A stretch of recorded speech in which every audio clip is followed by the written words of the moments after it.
Welcome back.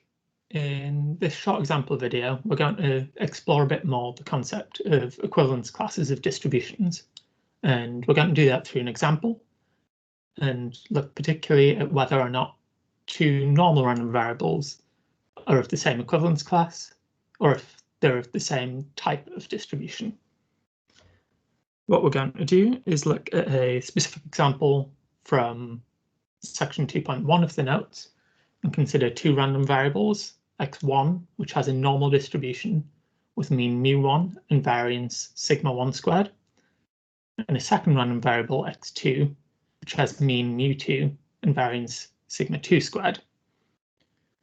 What we're going to do is determine whether or not these two random variables are of the same type by looking at their distribution functions f1 of x and f2 of x.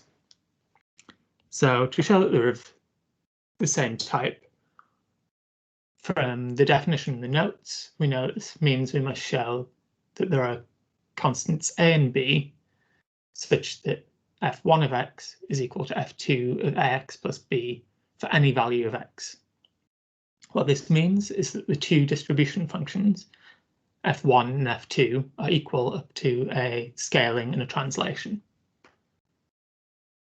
In order to show this, what we're going to do is start by considering f1 of x, and then slowly morph this so it looks more and more like f2 of y, and then look at the form of y to see if we can work out what these constants a and b should be.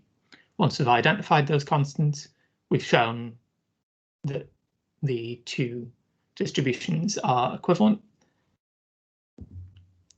that they have the same type. So if we start off by considering f1 of x, all this is the probability that x1 is less than or equal to x by definition. And what we can do here is say, okay, we know that x1 is a normal random variable.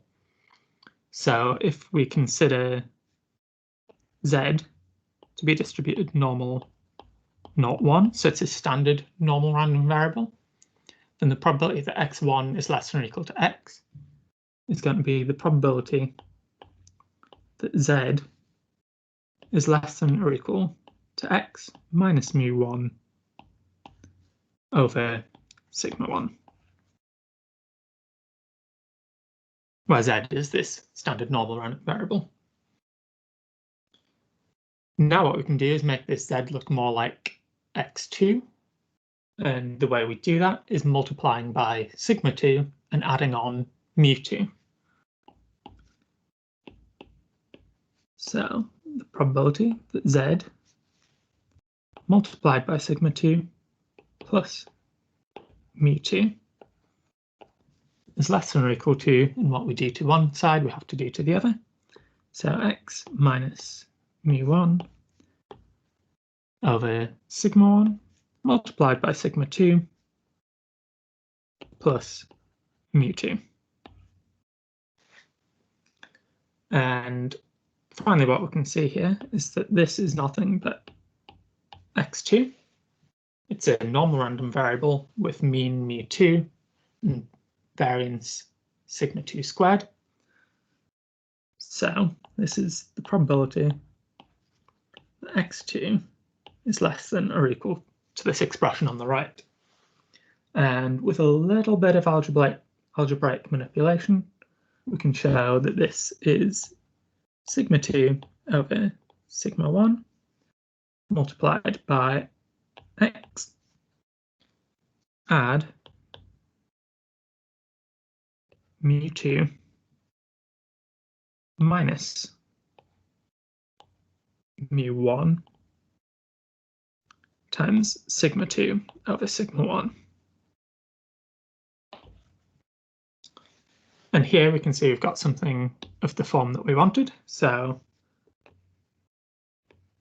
this is our a, sigma 2 over sigma 1, and our constant b is mu2 minus mu1 multiplied by sigma 2 over sigma 1.